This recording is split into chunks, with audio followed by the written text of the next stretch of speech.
Perfect. We're back. We got Adam Thomas, the most handsome man that's ever set foot in this apartment. He's a comic, good friend, very, very, very funny dude. He did fluff all the pillows before, so if it looks nicer in here, it's because he did that. I am the on-set fluffer. Thank you so much for having me. He's going to be fluffing me later. No. Uh-oh. Uh-oh. That's on the Patreon. That's not for free, guys. Sorry about that. But thanks for coming, dude. Thank you. It was a treacherous journey. It is. I took the entire Q train and then some. And when I got on the bus, there was somebody watching Instagram Reels without their headphones, obviously. That's typical. And there was a morbidly obese man that I could like smell the Fromunda off of him. Fromunda cheese. That's my favorite kind of cheese. And I was just like, I'm in hell. I'm in hell. And now I'm off the bus and I'm in this lovely home. Aren't you glad you came? You had to take that horrible ride. It's pretty nice out here. It's a nice area. That's the thing. People are like, what the fuck is going on out here? It's far, dude. It's very far fucking journey. I feel bad making people come here. That's the thing. You should. You should feel really bad. I know. Terrible. It was worth the trip, I think. We'll find out. You'll see. You'll all see. But we could talk about what we were talking about before. You like about the sense of shared reality. Oh, my existential crisis. I think so. I mean, let's start out soft. Okay. All right. No, I think perfect. I think it's an interesting thought because I feel the same way as you. Where we're not. You were saying. What were you saying exactly? Well, so I feel like a comedian's job is to find what connects us all as humans. I agree. Like I'm using my experiences, which is not something that everyone has lived, but I'm using those experiences to connect me to everyone in the audience. Yeah. And I'm finding that there is a smaller and smaller window for us to all meet in the middle because everyone's in their little silo. They have their own reality. I mean, just having dinner conversations with people, even like outside of comedy. Yeah. Where you say this thing that you're so sure everyone agrees with you on, and you could not be more off base because they don't see the world the same way you see the world. And it's not necessarily because they're bad people. Yeah. It's just they're only seeing a small part of the world and you're seeing a different small part of the world. And do you think that has to do with the internet? Or do you think that's just like the times I guess it's the times we're living in have to do with the internet. So one would lead to the other, I guess. It is the internet, but then, also just maybe these silos always existed. Yeah. But we only had one media arm, which was like television, or one media arm, which was radio. Yeah. Where there was more of a consensus as to what reality was. So even across different places, there was at least some shared reality or shared cultures. Even within America. Yeah, like you go, even if everyone shows up to a comedy club in like the 80s, we'll say, they're all sort of on the same page about most things. Yes. And then it was, I guess, harder. You think it would be harder for the comedian then to try to get them to see their perspective? Because then the comedian back then, would seem really insane if everyone was on the same page and he wasn't? Or do you think it's harder now because... Well, I just mean everyone's just on a different page. I'm talking about in the context of like current events, really, where I'm just like, we hear the same story about the same event. Okay. We hear two totally different perspectives. Yeah. And we don't get to hear both of them. Okay, we only hear the one that makes us feel good. Yeah. A little echo chamber. Or we're shown the one that pisses us off. Yeah. But there's no just like, oh, all right, that happened. There's no like news program that you can watch that's just, this is what happened today. Yeah, this is and then you figure out, you make it up. And then you tell me how you feel about it. You have your own opinion about it. But all the news programs are, this is what happened and this is how you should feel about it. Yeah. And this is how I feel about it. And now I was having maybe an aneurysm. I was watching, I was on YouTube and I was watching like a independent media journalist, and they were watching a pundit on CNN talking about a news issue, And I was thinking to myself, it's like, I'm watching commentary on commentary on commentary. Yeah. There's 12 layers of this story. It's exhausting. And I'm going to check out no matter how terrible the story is. Well, now we live in a world where it's like we're reviewing the reviews of the reviews. So like you were saying, it's almost like you're going, what alternate reality am I living in right now? Who cares? Yeah. Where are we? Where am I? I feel the same, dude. I'm at the end of the Q train. Well, yeah, you're really in the fucking twilight zone today. But I sit here and I look at things, and I used to consume more and create less. I guess when you're growing up, most of us, I guess as comics now, we create more, and maybe we have to consume just as much because we need to tell the world how we feel, or whatever you want to call it, or get on stage with an opinion on something. But I sometimes, and this is going to sound fucking nuts, where I'm like, is this even like life? Like just the existence now? And I never used to feel this way. I'm like, is any of this real? Like you almost want to, I'm not suicidal, but like you want to jump off a bridge to go like, what the fuck is this? You know what I mean? Not like actually kill yourself, but like I've gotten so insane from the internet that I'm just like, what's real? You know what I mean? Am I scaring the shit out of you right now? I'm so scared. No, I definitely, there is like a problem now where I feel like there is a battle for what reality is. Yeah. And it's being controlled by people who own these social media platforms. Just like if a news organization, it's being controlled by a certain person. Like Fox News is owned by Robert Murdoch or whatever. Yeah. So I feel like I had a Twitter specifically at one time for following stocks. Like okay. During the pandemic, I got really into trading stocks. Really? I thought that I was going to be really good at it. And what happened? I lost all the money I made. But I didn't lose anybody, which is okay. So you could be worse. You ended even. You were in the black. It was like a fun little gambling game. That's cool. Okay. And it felt like estimated guessing. But what have you. I had a Twitter account because you need to have rumors of things happening. You want to buy the stock before the thing happens, not after. Once it's already in the news, it's too late. It's done. So then I noticed just like slowly but surely, they were just showing me things that I knew they knew I did not want to see. Okay. Like if you purport to have all of this data on all of these people. Okay. The things that they were showing me were things that would purposefully enrage me. And I would find myself like rage typing at somebody that I've never met, that I wouldn't piss on them if they were on fire. I really don't care. Yeah. And I would never press send because that's when I would like snap out of it. You're lucky you have that. I am lucky because you see some of the things people write to like the president, bro, where I'm like, that could get you sent to Gitmo. You could, dude, easily. It's insane. It's fucking insane. I posted a video yesterday. Yes, I saw. I got enraged. It got taken down. But the amount of shit that people were writing to me, I had hundreds of comments of just hateful shit. And I don't think it was a hateful video. I don't think it did anything wrong. But people were they write shit to you and you just go, I'm a person. But I mean, I don't want to say that joke was nuanced, but it was. The Charlie Kirk, the 22-year-old thing. Yes. About me doing cocaine. I just mean it's a nuanced joke in that it wasn't about Charlie Kirk at all. At all. It had nothing. It was it wasn't about the kid at all. Yeah, it was about me. It's about you at being 22. Awesome. Yeah, that's it. And I think it's also there's a censorship happening. It's a self-censorship as well because of the monetization on these social media platforms. Yeah. Where, like, you can't say suicide. You have to say unalive yourself. It's crazy. But the meaning is the same. Unalive is not even a fucking word, It's not a dude. word. But the meaning is the same. The action is the same. It's just as violent and terrible. Yeah.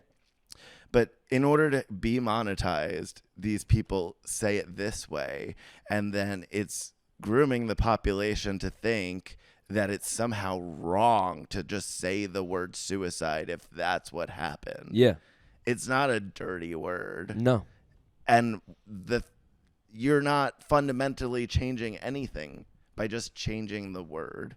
100%. And in some respects, it makes it sound silly. Like I sometimes watch these news programs on on YouTube where instead of rape, they'll say grape. I've seen that. And I'm like, you're actually making it worse. Yeah. It's like almost like you're patronizing them for being a victim. Yep. And I don't feel like it's the right way to go. And I do feel like it changes behaviors and trains people to do nothing. They're not doing anything, but they feel like they're doing something. I know, man. I fucking know. And I don't, it's really unfortunate because it's not even like they control everything, like your whole career, your whole fucking, like if you, at least in entertainment. And it's really unfortunate to me. And I think it's a stab at the English language that where you're like, we work with words. Our things are words. And I get really artistic about it. And I know I'm disgusting on stage. I say horrible shit. But there is an artistic way of saying something. And you know who does it best is Corey. Mm-hmm. When he goes on stage, he uses specific words to paint a picture. And it's incredible. And you need to say these things. Like you said, otherwise it's fucking... it's silly. That's the best way to put it. It's very silly. Yeah. You're making an ass out of yourself, honestly. But I think it's deeper than just entertainment. Yeah. I think they're building databases on every single person. Oh, yeah. I mean, we gave our DNA away, but that's another thing. I did not. Yeah. But my brother did do the ancestry thing. So now if I commit a murder, they already have my DNA. Yeah. So... that ruins Can't my kill plans anybody. Tonight. Fuck. I have nothing better to do tonight. I'm gonna have to figure something else out. But that'd be funny. I turn on the news. I go, "Holy shit, Adam unalive someone." It's always something like we're doing this for your convenience, and that never is what it is. They're just collecting all this data so they could piece it together, and they could have like an FBI dossier on anyone. Yeah. So that if you ever step out of line, they can ruin you. You're toast. You're fucking toast. And it's not just entertainment. No, it's not. I guess I was looking at it from a professional standpoint, but in a regular societal standpoint, you're done regardless. I mean, like with this Charlie Kirk shooter, when they caught this guy, it was just people going online, little investigators, and they're like, who did he vote for? Who did he donate money to? Who are his parents? Like within 24 fucking hours. And obviously that information is going to be used in an unreasonable way when it's being opined on by untrained idiots. That's the problem with the internet, is that most people think that they matter. Not everyone's opinion matters, which sounds fucking horrible, but it doesn't. They feel better when they have heard what they hear. Yeah. What they want to hear. Yeah. Everyone fucking does. Yeah. So like if you're in your Fox News echo chamber, your conservative echo chamber, and you hear them say it was a liberal that shot him, and then the news comes out later that it comes from a complete Republican Mormon white family, as should have been obvious to anybody since it happened in Utah. Yeah. They already heard what they wanted to hear. That's it. They're not listening to the conclusion. And I will say this, because I lean right on certain things and I lean left on certain things. It's just how I am. And so I guess you would say I'm moderate. I'm in the middle. I realized though recently that I'm not any of these things. No. I'm just a fucking human being, and you guys are all fucking crazy. And no matter what side, like you said, once they hear it, you're done. That's it. They're tuned out. Like I read that the shooter apparently had a trans girlfriend or something. I'm like, who gives a shit about his girlfriend? That has nothing to do with the Minnesota one, he had a furry girlfriend. I think I told you that one. Was that you did tell me that? Yeah, that's funny though. That's funny. But I was like, I knew it. I did. Once I heard that, I cracked this case wide open. I called that one. No, fucking. But that one, I had a joke about it. Nobody really thought it was funny, but it was just like it felt like it was a manufactured story. It didn't feel real. And we were talking about like how we don't feel like there's reality. Mm-hmm. That felt like something out of a movie where like the Republicans have been railing about all these different groups of people. Yeah. And this shooting happened by a trans person at a church in Tim Walz' estate. Crazy. Yeah. It really feels unreal. It doesn't feel like a real thing. And I don't even know that I trust the people in power to tell me the truth anymore. I don't. I definitely don't. And that could be fake. Look, the guy who killed Charlie Kirk, that could be a patsy. Like, I don't know. It could be like a Lee Harvey Oswald. And we know that he didn't shoot the president. And if he did, he wasn't acting alone. Yeah. I don't fucking know. All I know is that, and a lot of people were telling me, they're like, he didn't shoot him. We don't know. This is a setup, JFK, whatever. And I'm like, I didn't say he shot him. I'm like, I'm just telling you what I was told. Apparently, this is the guy who killed him. Yeah. And if I go any further as far as, I just want to find what's funny about the situation. You know what I mean? That's it. I just want to find the funny. I'm not going to sit here and go, there's no way he did it, man. Like, I don't got time for that. Well, so I did feel like there was a lot of push. Well, I don't know if it's purposeful or just the way the algorithms work with anger. Yeah. But there was like a big push to get you to care. Yeah. In either direction. Yes. And for me, I was like, this guy would not give a shit about me if I was alive or dead. Probably so not. Why should I care? I don't care either way. It's just a thing that happened. Yeah. There is 8 shootings a week, seemingly. I think that the fact that this was on video so quickly. Yeah. That was the crazy. Someone sent it to me, and I was like, what the fuck is this? I went, oh! I was like, literally, like, what the fuck? I didn't even know who Charlie Kirk was. Maybe I'm a fucking idiot, but no idea. But I don't disagree with what you said. I just, we also, we live in hell. There were people just like live streaming it.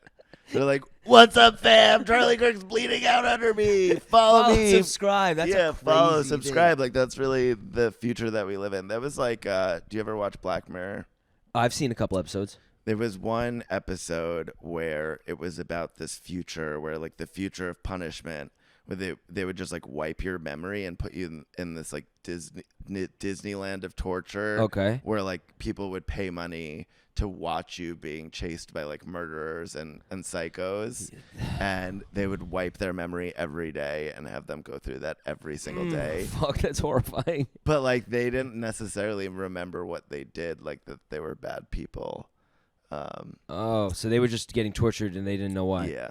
That's fucking crazy, dude. But that's sort of what it seems like. I think I was watching your episode with Riley, and he was talking about like somebody posted that their dog died, and it's like so and so likes this, and that's really what it feels like sometimes. Where it's like you see posts like, "My mom has cancer. It's been really hard on us," and it's like 8,000 likes. I'm like, what? It's a weird thing to be like, I have to like this. But then what happens if you dislike it? Well, that's the thing. You're not. Then you're like, are you saying that you don't like she like has cancer, or are you saying that you don't like this person for complaining about it? It's such a crazy thing, and that leads us back to reality. Where is reality on the internet now or here? Because it seems more like that's the reality, is that life is on the internet. Your social life matters on the internet more. Reality is only on the internet if you are on the internet. Yeah, I agree. When I got that's a very solid point. You have to just leave your house. And like sometimes I look at my phone and it says like, you were on the phone 11 hours today. And I was like, was I even awake for 11 hours? What is happening? Yeah. I have a full-time job. I'm in big trouble if my boss ever sees that. Let me tell you. You're on your phone 11. Adam, we need to talk. We need to talk because you're not supposed to be on your phone all day. Oh my god. But yeah, I mean reality, but that's the thing is that like people talk like they're on the internet now, or they censor themselves like they're on the internet now. It's like 10 years ago when people would say LOL and we'd be like, Jesus Christ, like out loud. I hate that now still. If someone says LOL to me, I go, what? It's terrible. Yeah. It's terrible. But people talk like memes because that's the culture that they're consuming. And we don't have an Austin Powers. We don't have a Borat. No. There used to be a time where there was one silly character that no matter where you were on the political spectrum, you all loved him. You could be like, my wife, and everyone would start laughing. That's a great fucking point. We don't have one. There's no Austin Powers. There's no Borat. There's no Borat. Monty Python. Like there was always like some little skits happening that you could just in an awkward silence just quote it, and everyone would start cracking up.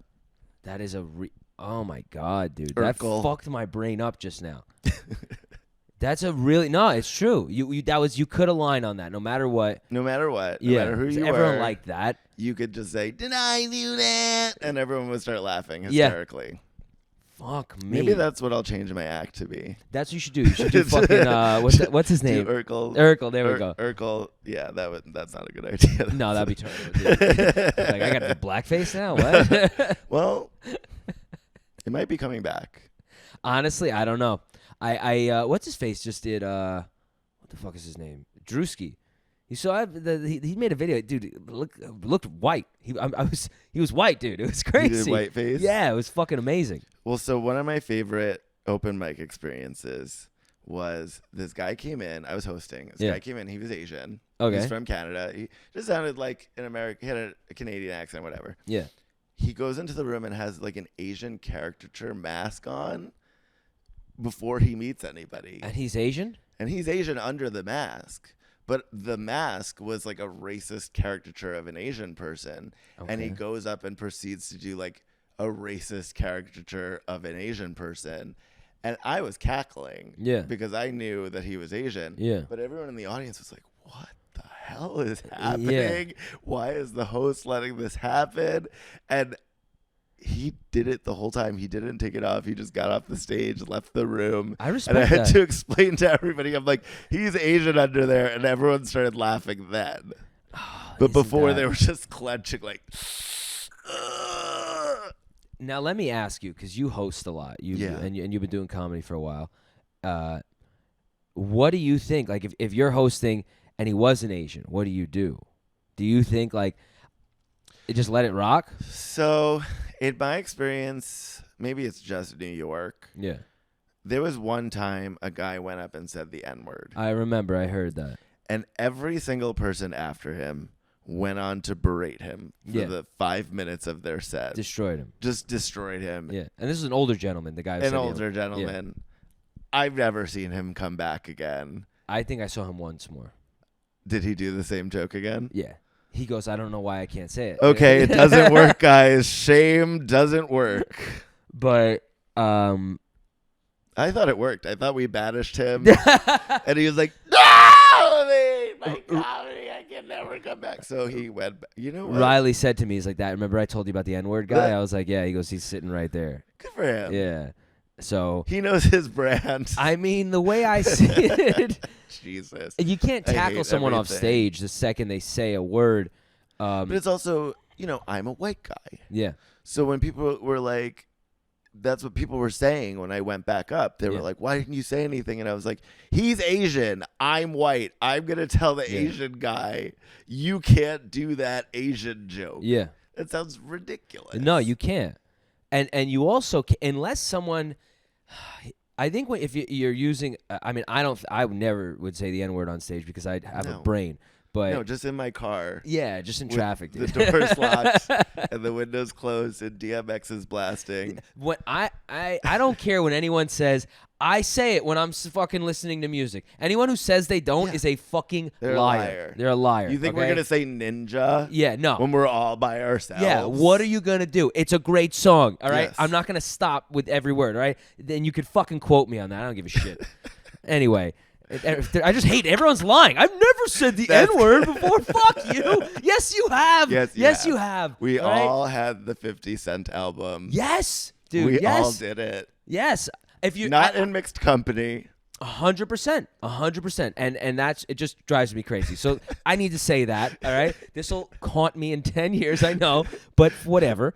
But the guy says it, and he's not going like he's not using it at somebody. Yeah, he didn't. Yeah, he was saying the word. It was somebody that said it to him, and he was reiterating. Who was black. Yeah, and it's like, well, I guess like I wouldn't stop someone unless he's found someone and did it. Where if he was, saying like calling us kike or something, I would go, but chill. Maybe he's of the same school, like we were talking about suicide, and maybe we're the silly ones because he wasn't.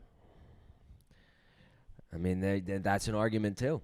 That's but a I'm going to fucking get argument. canceled for making that argument. But, no, but you have to. I mean, he it's wasn't important. saying it to somebody. He was quoting a black person saying it to him. Yeah. Was it necessarily important for the joke? Was he going to get a laugh at that joke anyway? No and no. So the thing about open mics is like, as long as your heart is in the right place, I try not to censor people. Yeah. Because we all know that we're like poking the bear and we're trying to figure out what's working and what's not. And they're not all going to be winners. No, they're fucking not. They're not. And like, especially when you try and go off the cuff and you're like riffing off of what somebody before you said, they're not all great. It could come out really wrong. Yeah. And you don't mean it to. And it's just, it's a dangerous job. You're kind of just walking on a beach filled with landmines. Yeah. Praying that you don't step on one. Of course. And it's exciting, it's fun, but it's it's dangerous. Yeah. But I'm of the belief of just, hey, like, he gave it a shot. Like, if someone said, why didn't you get rid of him or whatever? But look, he fucking, what am I going to do? What am I going to do? All right, realistically, what the fuck am I going to do? He came up here, he tried something, he thought that was going to be funny. I've got to assume he's a good guy. Yeah. If I assume that people come in here, everyone's going to be a piece of shit to me then. Because of the things that are said in this room. Yeah. They're wild. It's very rare that somebody comes in with bad intentions. Ever, dude. People usually just come and embarrass themselves. That's it. And that's their punishment. Of like, Yeah. I don't have to say anything. They felt the room. It sucked. We're there to have a laugh. That's the whole point. There was one guy that came and thought it was like, whatever you want to do. Like, he just thought it was like an open mic. Just a free-for-all. And he was like, I want to sing. And I was like, are you doing a funny song? And he was like, no, I'm gonna do like Sia Chandelier. And I was like, no, you're not. No singing allowed. Yeah, and I felt like, what am I, the singing police? But maybe he was good. I don't know. You get fucking it breeds crazy fucking people. Yeah. He just pulls in the most insane. Well, so then I let him go up. He was like, I'm gonna do jokes. So he goes up. He asks somebody to give them their joke book. Oh, no. So somebody gives it to him, and he flips through it, and he goes, does anybody else have a joke book? And he was like roasting everybody and complaining about how I wouldn't let him sing. And he was getting the most laughs of anybody all night, and it pissed me off. That always sucks when the guy who's like a prick it ends up being one of the funny. There's nothing, and also But he didn't mean to be. He was just an asshole. That's what makes it worse. And people were laughing. Yeah. And I was like, you know what? I should have let you sing. You should have. You would have fucking fail. bun. Yeah, honestly, I would have just been like, you know what? Go for it. Go for Sia. Yeah, let's see it. Come on. I want to hear it really But I think it's a great idea. I want to see it. Sing it. See it, sing Sia, dude. He didn't have the wig, though. If you're going to do Sia, you need the You got to cover that shit. Yeah. Or be Shia LaBeouf. Oh, yeah. But that's a great music video. You ever seen that video? With the little girl he's like dancing. that, you little it's pervert. creepy, but you want to know something? There's something about it's like the little girl in a flesh. No, it's not about the little girl, you piece of shit. It's about first of all, Shia LaBeouf is jacked. Yeah. And there's a lot of emotion. Holes, so there's a lot of meaning there. You know what, bro? I can't win with this fucking guy. I can't win. No, it is a good video. It is a great song. It was a big hit. It was a big hit. Everyone liked Shia LaBeouf until he beat the shit out of his herpes, I think. I think he beat up his girlfriend. This was his thing. But you can get away with that. You can't get away with herpes. Look at Chris Brown. Yeah, he got away with that shit. I don't think there's any Chris Brown herpes. No, stories. not herpes. I mean, like, he beat the fuck out of Rihanna. But there was like a rumor about Shia LaBeouf giving herpes genital? to a singer. God damn. And then the same thing happened to Usher before. Usher, I heard about. I didn't hear downfall. Yeah. Usher was funny. I don't remember the specific. This is all alleged. Yeah. So we don't get sued by Usher. If anyone comes here thinking these are facts, you're an idiot. Also, we have no money. You can't get blood from a stone. Yeah. So there you go. This was a few years ago. This was back when they still had entertainment blogs, and this like really fat woman said that she slept with Usher, and he was like, White? "No, I would never." No, a big fat black lady. Okay. And he was like, "I would never. That's disgusting." And she said she got herpes from it. He's like, "I would never. That's freaking disgusting. She's not my type. Whatever." Yeah. Then like the hotel employee employee was so incensed. Yeah. That he backed up the fat lady. He was like, "No, I saw them checking in, and they definitely got a room together." Did he ever come clean? Neither one of them came clean after that. They just came up dirty. That's funny though. I mean, I would have probably been like, I would never fuck that girl. Yeah, like, that's what he did. That's great. But we live in hell. We don't live in hell. Yeah. Adam, you got to look at the world through a different lens. Well, it's not. It bothers me that there are eyes everywhere all of the time. Not that Usher should have gotten away with it, but the fact that everyone knows, it is bothersome. Yeah, I mean, dude, there's a camera on every fucking corner. There's just privacy is not a thing anymore. It doesn't exist anymore. No, and you don't have an expectation of it. No, at this point, no. We do it ourselves. We put ourselves out there. We put our information. I do it. Even though I love my privacy, I also give away so much information about me because I'm a fucking idiot. But, I mean, it's obviously to market things to us normally. Yeah. But I remember there was one time I was in the shower at my gym, and there was a giant poster for Irish Spring in the shower. And that's what I mean about privacy. Like, they're not watching me. Okay. But this is my 5 minutes that I have to myself at a place that I pay to be, and you can't leave me the fuck alone. Because there's an advertisement. But I mean, the shampoo bottles have They didn't logos. have Irish Spring in the body wash thing. What, Jim? That's how they could have sold it to me surreptitiously. Yeah. And I could have been like, this smells good. Maybe I should figure out where this comes from. What gym do you go at? This was New York Sports Club. Now I go to Crunch. Okay, yeah, Crunch is nice. Yeah, I really only go in the winter because I like to run outside during the summertime. Gotcha. I do not like the gym. I've seen roaches there. I've gotten ringworm at the gym. Ringworm's common. People are disgusting. Yeah. Horror shows. But you also, I mean, if that's in their place, like, what are you supposed to do about that? You know but I'm paying to be there. I know. And it's a shower. Why don't you tell them then?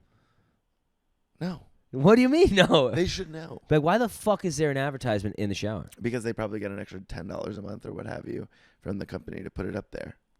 That's a good point. Yeah. Like you could get like a pretty good deal on a car if you let them put like Coca-Cola on the side of it. Yeah, or Mary Kay. You ever seen those? The Cadillacs? Yeah. Well, Mary Kay, those you win, I think. Is it? You win from them? Yeah, it's definitely a pyramid scheme a little bit. You're selling makeup. Nice car though. It is a nice car, but you have to sell a lot of lipstick.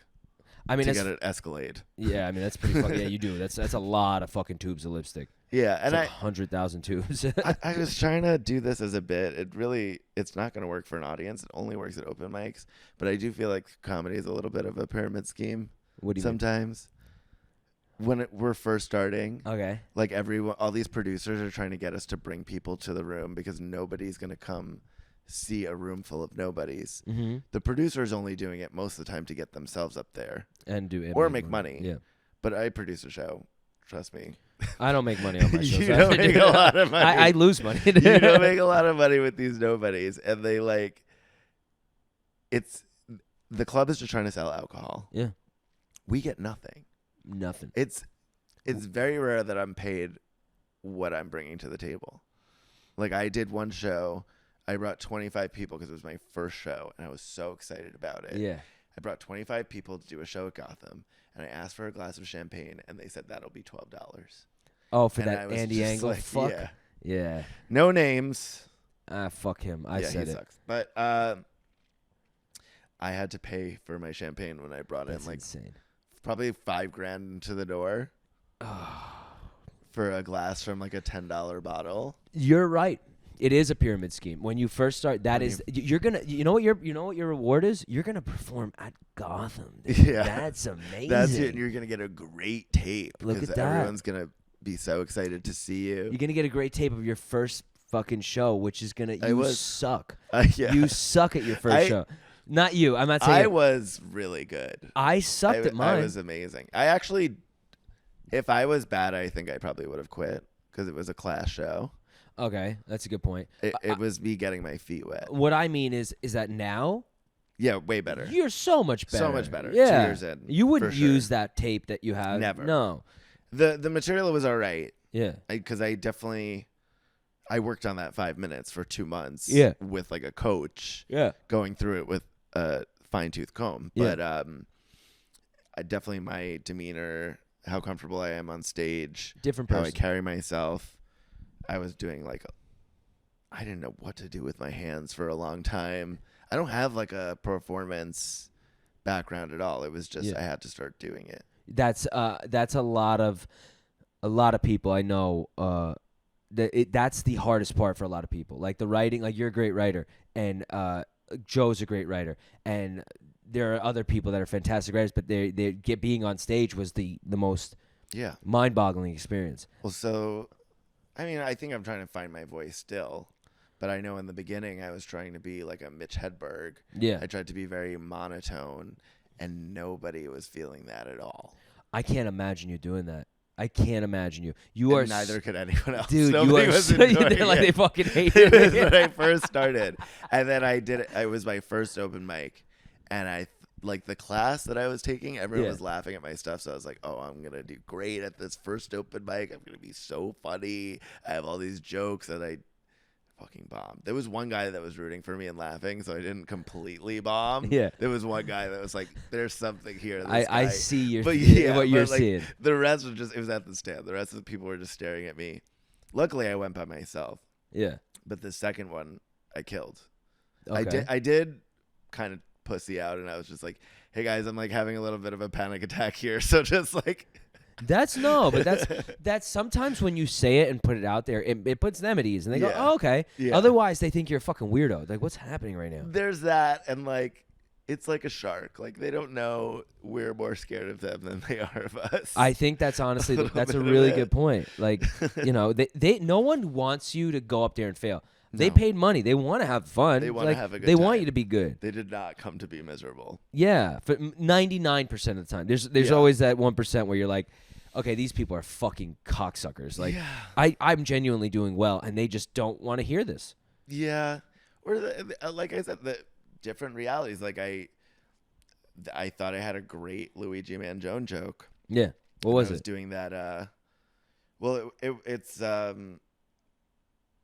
There's a few tags, but basically the precipice of it is that everyone thinks he's hot because he killed the CEO. Yeah. Like, outside of this murder, he is just like a regular short guy. Yeah. And like, everyone's so horny for him because he killed this guy. It's not because, like, he's an okay looking guy. Yeah. But he's not George Clooney. Like, no, he's not. Everyone needs to get a grip. So that was really the joke. But like, I start the joke by being like, does anyone like Luigi Mangione? And it's like a misdirection because I get people excited. Yeah. And then I get to be like, he's just this short guy with a bad back. Like, I just like go in on him. But like, I don't really feel one way or the other. It's just like observational humor. But I did the joke for all these old people. And I was like, does anyone like Luigi Mangione here? It was just like, you could hear a pin drop, and one person in the back was like, "Murder!" And I was like, "Oh, okay, we're gonna switch to the next joke." Or they would have loved it. Like, yeah, he's fucking sucks. They would have liked it if I finished it, but I didn't know, and I got a little nervous, and I was just like, "Okay, I'm scared. We'll do something else." Dude, that's when I get real excited. When I hear that no one likes it, I'm like, "Yeah, now we're cooking with fire." It was like the festival. It was like the okay. So you wanted to really wanted to be liked, but I also really want to be liked in general. I wish I could have seen it, dude. Like, you going? Oh shit! Next thing. It's really something. That's another thing. I keep switching the topic, but that's okay. I do feel like we're really trying to find our voice eventually. Yeah. And be the most authentically ourselves on stage, where it does feel like we're just having a conversation. Yeah. And we don't have these things written beforehand. And these are just like off the cuff, us being funny, having a conversation, connecting with the audience. But I'm so worried that I will finally be authentically myself and nobody will like it.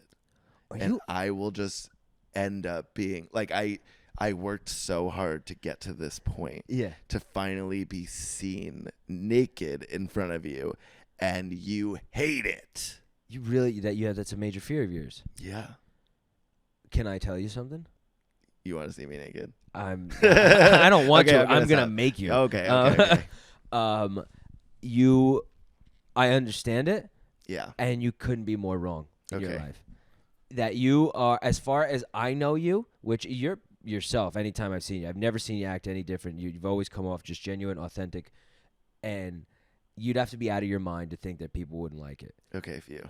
It's the truth. Like I would, if I thought you, well, you wouldn't be here if I didn't like it. That'd be first of all. I wouldn't have you in my house. But you see me in my professional. I mean, there's nothing professional about. There's what we no. do, I don't see a difference though. Okay. I don't see a performance. I see you. And I am thoroughly entertained every single time. Thank God. And somebody should be. You should seriously let it go, dude. Because and if they don't like it, you're not for everybody. That's fair. But I want to be for everybody. No, it's not possible. You'll never get there, dude. I want everybody in the world to like me, and if they don't, they may like you on one side. Make them suffer. I think that most comics feel that way, and I don't think it's possible. I am very much, when I was younger, I wanted to be liked a lot. And I don't know what happened, but I realized I'm just not everyone's cup of tea. No, you're not. You can't be. I can't. Because some people are terrible, and I don't. Sometimes, like, I get nervous about the certain type of people that like me. I'm like, what does it say about me that you are enjoying me? That's another thing. Like, I was... When the day that Charlie Kirk got shot, I had to go to an open mic. Obviously, there was a lot of people there. Yeah. Every comic was like, "How can I make this about me?" Like immediately. And so I was sitting next to this guy at the bar, and he was like, "Yeah, I got 9 text messages today." And I was like, "I didn't get any text messages." Why are you getting 9? How close were you with Charlie Kirk? Were you guys friends? Did you guys go to high school together? What? 9 text messages. I got a lot of texts too, but it was that says a lot about you too. It was people sending me the video.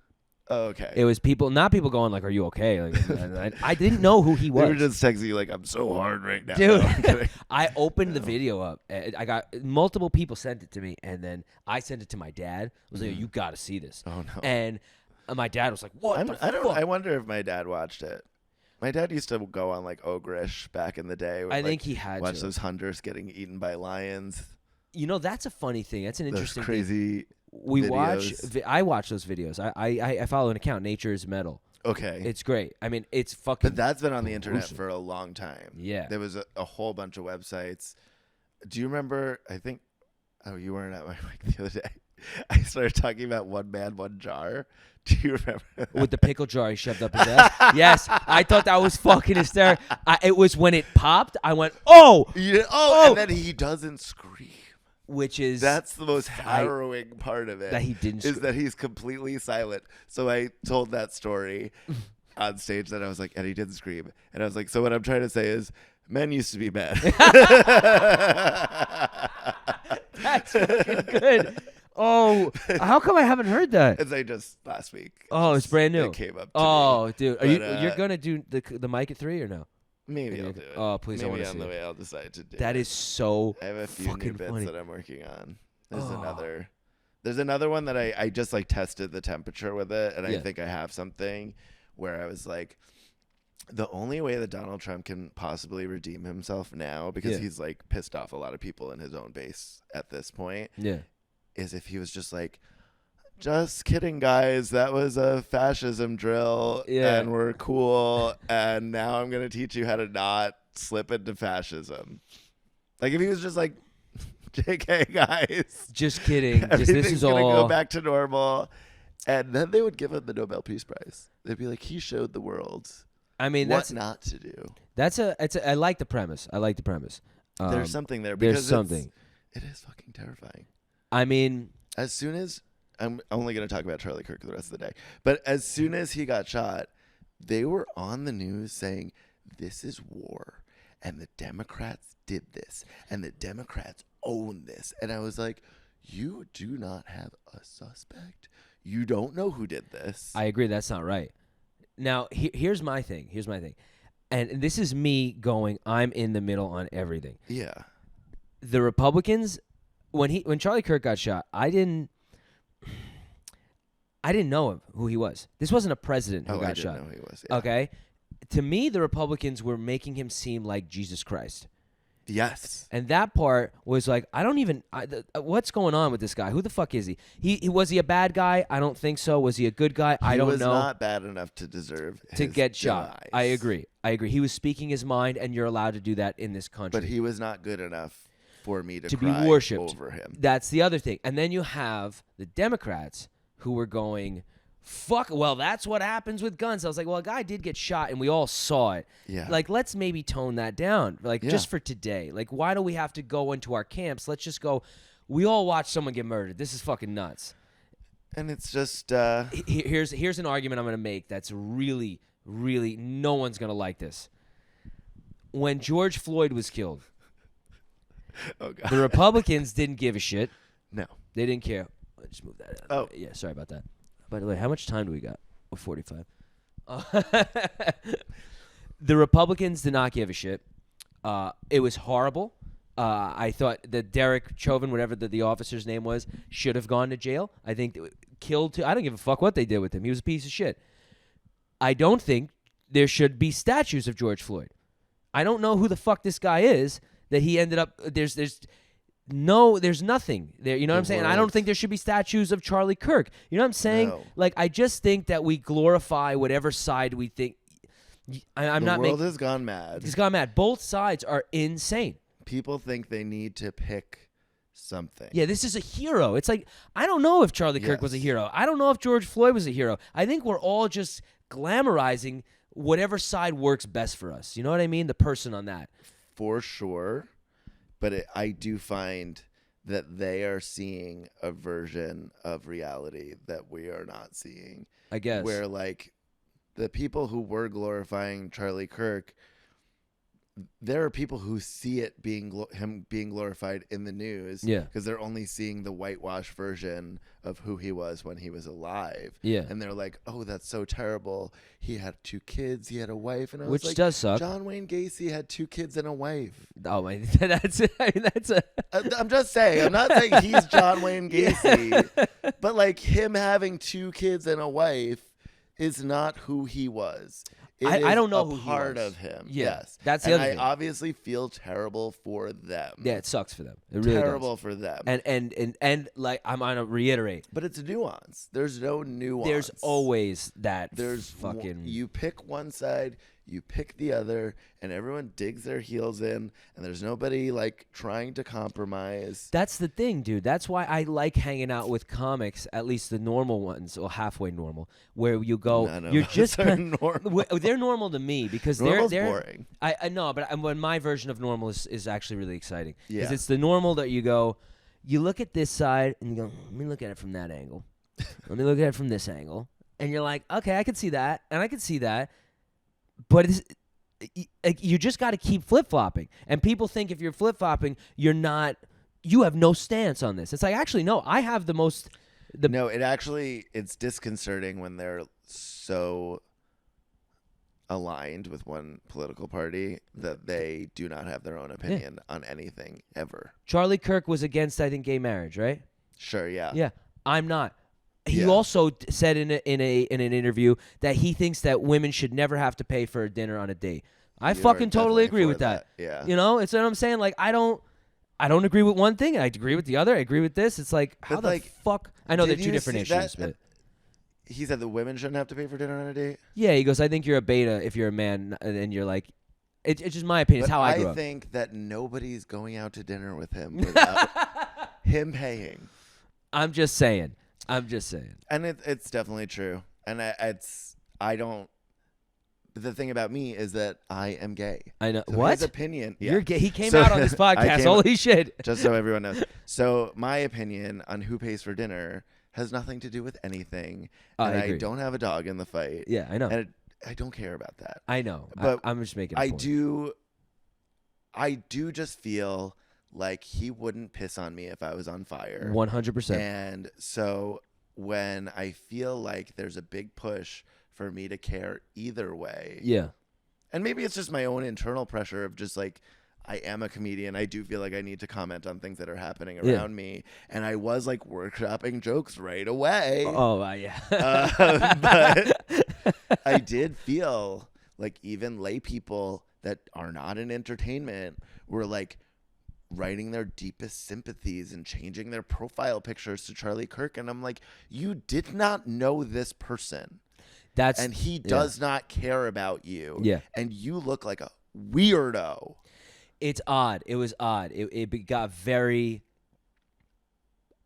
I don't know. People were getting very incestual about it. Maybe is that a good word for it? I don't know. But you know it might get you more clicks. That's a good word. People like that. I just think that it's when I saw it, I saw a guy got tribal. Shot. Yeah. They're different. You're in a tribe, and you have to do everything the tribe does. That's the thing. But I do also feel like when people die, there is an instinct to sanitize who they were in their life. Here's the thing. Back to the other. I don't know who the fuck this guy is. Some people say he's good. Some people say he's bad. Let's remove politics from it altogether. Okay. When Paul Walker died from the Fast and the Furious, that was tragic, right? Yeah. It was tragic. Yeah. Okay. Was he the next coming of Sidney Poitier? No. Everyone was talking about him like he was fucking Meryl Streep. He seemed like a nice guy. He was perfectly. I'm sure he was a perfectly nice man. You know what it was? He was really beautiful. He was handsome. He was super handsome. A handsome That's man. The thing, yeah. He crashed his Porsche. He wasn't a great driver. I don't know. I mean, I guess not. I guess he wasn't. Let's just he drove like a woman, dude. Let's be honest. He was not a great driver. And so, like, that's what I mean. Or it's just like somebody died. Funerals are not for the dead. They're for the living. They are. We don't have to pretend somebody was somebody they weren't. Yeah. Just this is who they were. If you want to care about it, great. If you don't care about it, great. It's very weird that when somebody dies, there is an instinct to create a reality about this person that wasn't who they were when they were living. It's you used a really great example with a movie star, because we all feel like there's a lot of movie stars. Yeah, whenever they die, just like third-rate D-list movie stars that like could not get arrested if they wanted to. Yeah. As soon as they die, people are like, "This was my favorite actress in the whole world," and she was like an extra on fucking Law and Order. Pretty Woman. Yeah, it's like this was the best actress to have ever lived. I'm like, well, you didn't support her when she was here, so that's like Van Gogh, dude. Van Gogh was no one gave a shit about Van Gogh until he died. Yeah. Yeah. Well, that's a lot. There's also just a lot of artwork that sucks. I went but to he's school good. for Van art, Gogh so is. A lot of, you did? Yeah, I was a fine arts minor in college. Oh, okay. What college? I went to UAlbany. I didn't go to art school. No, but still, okay. You went away. Job. You know what? I didn't either. I was a theater major. So. Yeah, Albany was a good school. Yeah. But by the way, what time do you have? This is wrong. Fuck me. I wear my watch just for looks. Oh, we got time. All right, we got another 10, 15 minutes. So I felt it was very interesting. We would have these critiques where the class would stand around your artwork and they would tell you how they feel about it. Okay. So it's like an open mic. It's like an open mic, really. Okay. But you spent like months. You spent months working on the show. And then they shit on it. But so I realized really quickly that it didn't matter what I was actually making. Yeah. It mattered how I could sell it. Okay. If I had one project, this is what opened my minds. I had one project that I straight up did not do. The day of, I just took everything off my coffee table. I put it in a bag. I arranged it ever so in the classroom. I made up some BS story about it, and I got a B+. And I literally did no work on it. And I was like, oh. I want to do this for the rest of my life. This is completely meaningless. This is just spin. And so the second experience I had where I had a boyfriend in an advanced sculpture class, and he dumped me during an episode of Roseanne right before Christmas break. I'm so sorry. Right before our final critique. Bradford, if you're watching. Fuck you, Bradford. Fuck you, Bradford. And so I remember he told me he was just making stuff for his apartment. He wasn't making art. He was making like light fixtures. That's genius. It was a great idea. Yeah. But I was like, you know what, Bradford? So I went up and I was like, maybe it's just because you're a bartender at a gay bar, but this just looks like a wooden disco ball to me. Like, it just looks like a light fixture. It doesn't actually look like a piece of art. Okay. And it was like they smelled blood in the water. And all the guys that were saying really nice things about his artwork before I started talking, they all changed like that. And they all started shitting on him. And I was like, I have power. This was after you broke up? Yeah, it was after we broke up. Oh, smart. That was not the precipice. The precipice was, he sucks. I don't know. It was awesome. That's how long were you together? Not very long. It was just a few months. We actually, that's a really weird relationship. We never had sex because he said he was a Christian. And I don't know why I went along with it. It was only a few months. He's a Christian, but he's gay. Exactly. That makes no sense. So we just like made out for a few months. Oh, that's kind of cute. We hung out all the time. Yeah. But yeah, I'm glad that we probably still wouldn't have had sex like 10 years later if we were still together. Have you seen him like on Facebook or anything? Or I seen him in New York. He moved to New York, and now he's like a muscle guy. And I don't know. He's probably having a lot of disgusting sex. In like back alleys somewhere. He definitely hates himself. Because he didn't love himself enough to stay with me. So I really hope he's not watching. He's not. He's not going to be watching. That, dude. I don't care what you say. Bradford. So were you? And this is, forgive me if I'm being like ignorant. Say whatever you want. I already knew you were ignorant before I am fucking ignorant. But like as a gay man, were you like? Did you have a phase where you just went fucking crazy? Like just fucking everybody. I know a lot of gay dudes who still do it. Yeah, because it's culturally accepted. Yeah. You actually feel weird if you're not. Yeah. And it's like ordering a pizza. You want 8 slices? It is so easy. Oh, it's that easy is what you mean. Yeah, okay. I want 8 inches of more. Exactly. No, it is so easy. I mean, you have to be reasonably attractive. Yeah. Brush your teeth and clean your room. Yeah. You have to do all those things. But you could meet somebody in a public toilet somewhere and crazy. Get your rocks off literally in the middle of the workday. Yeah. If you have time for a coffee break, you can meet a stranger.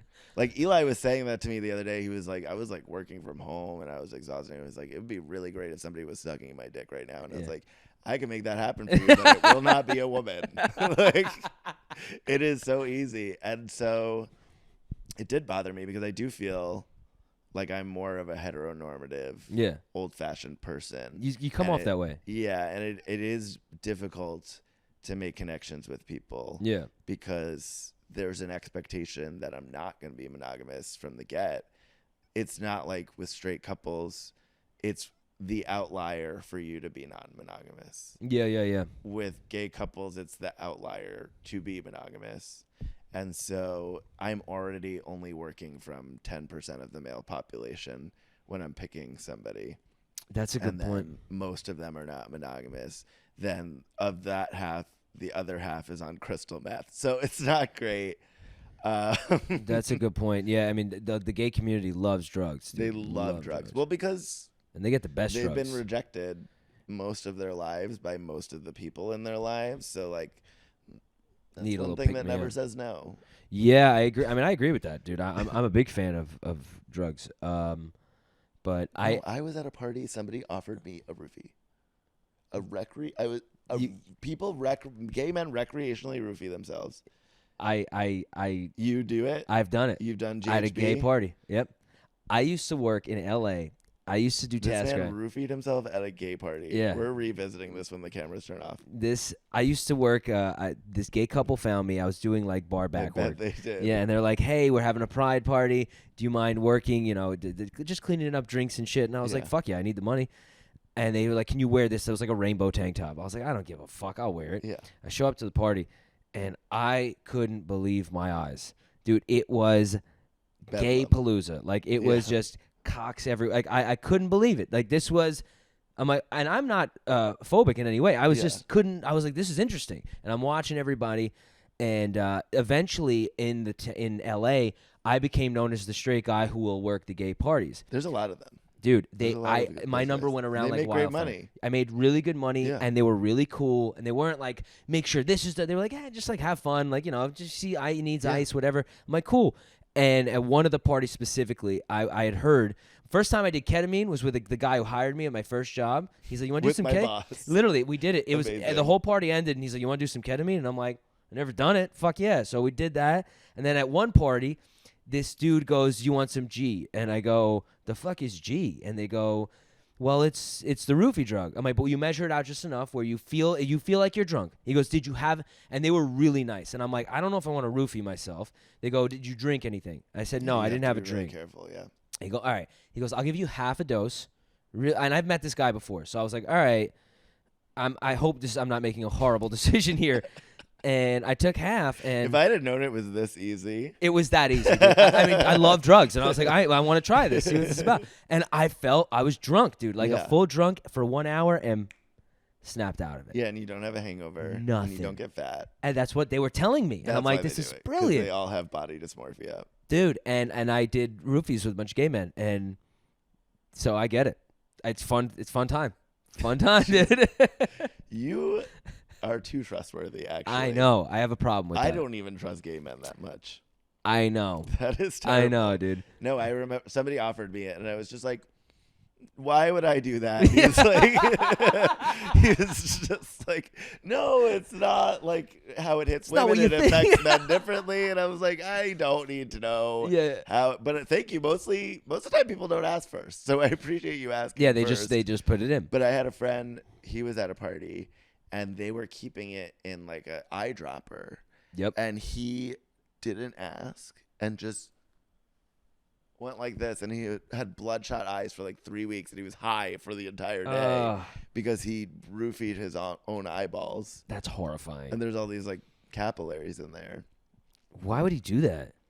Because he didn't know that he was just at somebody's house, and he was and he used their eye drops. I thought he knew. Weed. No, he's just like a pothead. Oh my God, he roofied himself to his roofied eyeballs. himself in the eyeballs. Hurts my eyes thinking about it. You should properly label things, but also you shouldn't take people's eyedroppers if you don't know them well either. Yeah, I wouldn't. I don't use eye drops ever. So like even in someone's house, I would ask them, and hopefully they would. Their roofies. I know what it is. At least a roofie, an eye drop is an eye drop. I know what I'm in for. Yeah, it was a good time. I had a difficult time walking home later. I had a girlfriend at the time, and she picked me up from the job. And she just looked at me. She goes, "What the fuck happened to you?" I go, "I had a great fucking time." And she was concerned for a little bit. She's like, "You keep working these gay parties." She's like, "What's up?" I was like, "They're paying me." I'm like, "I don't fucking care." I'm like, "I don't give a shit and if they don't like they're super perverts are perverts." Exactly, and they're the easiest. Gay dudes are the easiest people to work for. They don't really in a party setting. They're great.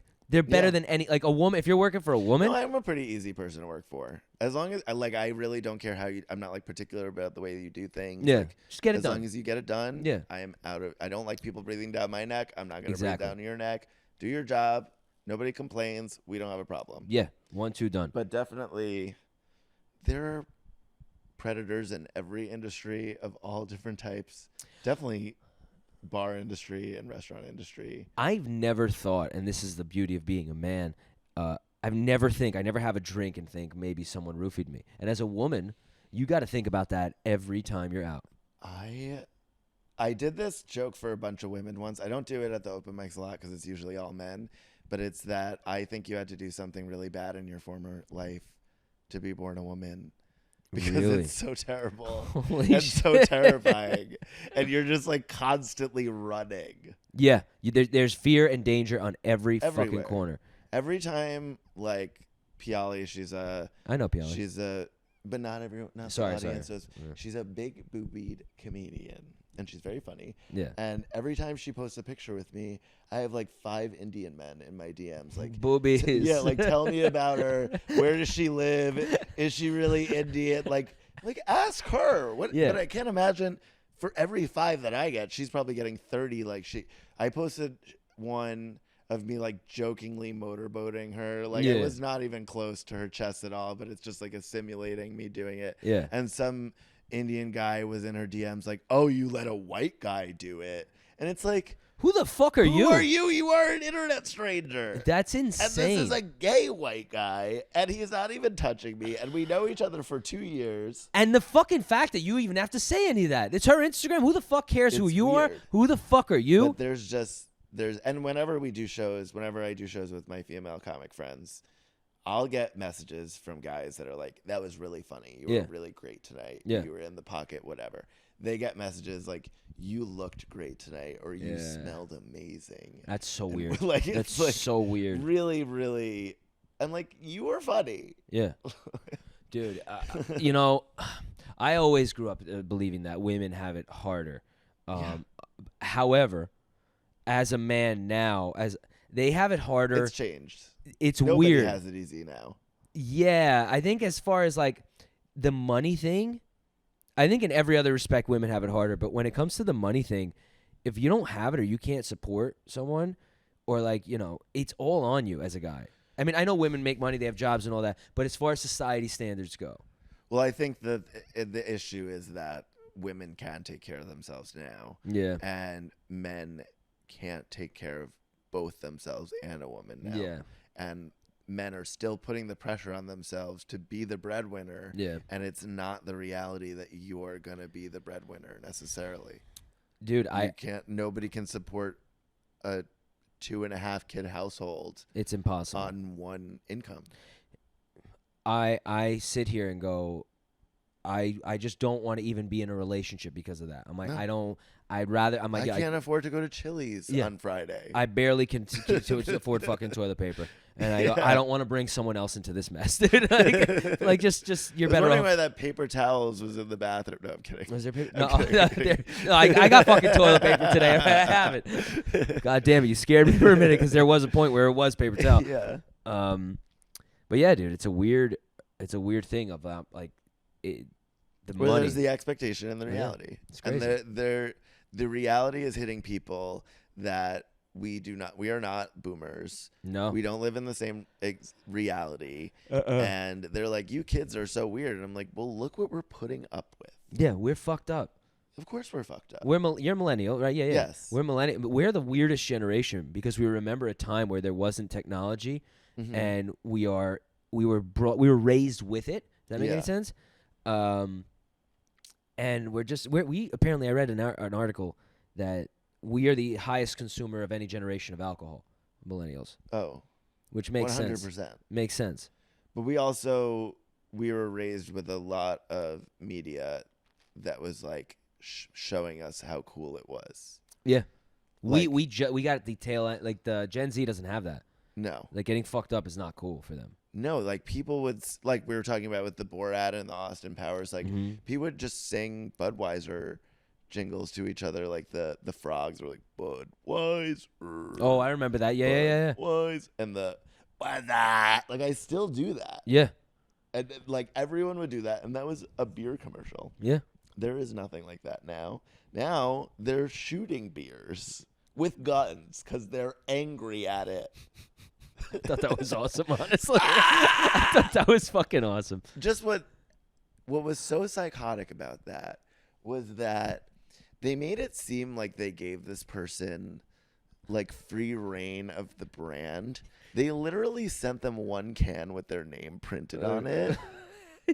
And they were like, do a video. Yeah. And they were like, everyone, they're forcing this on us. I'm going to blow up the whole operation. This is what happens when you drink gay beer. Yeah. They went off the deep end. It was crazy. I mean, that's just goes. Well, you saw what happened with Cracker Barrel also. They changed the logo. It was just an objectively bad logo. The old one? The new one. The new one sucked. It sucks. And I thought, if it ain't broke, don't fix it. Like these companies are trying to do. It's the shitification of everything. Yeah, like just leave it. Like I went to a Pizza Hut that they opened recently. I know Pizza Hut's amazing, as everyone knows. And they had the old light fixture, but the building was just like gray, boring, like looks like it's in a room at Rikers. Like it just looks like really boring and square. And it's just everything has become boring. There's no when you used to go to Pizza Hut, they had a red roof. They had these like cool red cups that were plastic and crackled, and everything was like dark and moody, and there was a vibe. Even McDonald's had a vibe. They all did. Yeah. You felt like you were walking into a world. That's a really good way to put it. And now you're walking into hell. You're walking into hell. That's and all I'm it going is. to keep returning. These glass. We should have like a hell count. Honestly, at dude. the bottom of this video, where every time I say we live in hell, it just goes ding, ding, ding, ding. I agree with that though. Like Everything is modernized bullshit. There's no boring. heart. Glass. Everything's glass. See through. I could see through everything, and that's how people are now. It's fucking crazy, dude. There is no personality. Oh shit, we got to get going. We got to get going. This was fun. This was a good conversation, this was right? great. We didn't get too fucking, We didn't stay on one topic. No, we had fun. Other than the hell that we live in. Yeah, we did visit Charlie Kirk a lot more than we probably and Charlie normal. Kirk a lot, but it's a normal thing. It happened recently. Yeah. And you got silenced. I did. I fucking got silenced, Instagram. You will not Fuck be you. silenced. Fuck you, Instagram. I'm going to keep Exactly. doing. They're going to take my account away. I know it. Fuck. But you want to give your socials? You got any shows or anything? So my social is Adam Thomas Comedy. I am doing, it's on Instagram and YouTube. I'm going to start posting on YouTube more. Yes. And I also am going to be on Comedy Fight Club October 5th if you want to come to that. It's at Lucky Jack's. And I think, I don't know when it is. Just follow my Instagram. I'm doing a show for UNICEF for charity, so that'll be really cool. What's the charity? UNICEF. What the fuck is that? Like feeding starving children everywhere. It's like one of the good starving ones. children? It's one of the ones with like the A+ ratings. Okay, it's actually getting. Yeah. They're getting the money. Okay, good. Yeah, so that's not good. like St. Jude's, you know. No. Okay. I don't know what they do. I'm not gonna say what I just came to my mind about St. Jude's. We're not making any jokes about kids with cancer today. I will in the car. Next episode. All right. Well, thanks for coming, dude. Seriously, you're a gem. Thank you for having me. Thank you so much. I definitely. We'll do this again. We'll do this again. Fucking love it. Bye bye. Right. Thank you. See you later.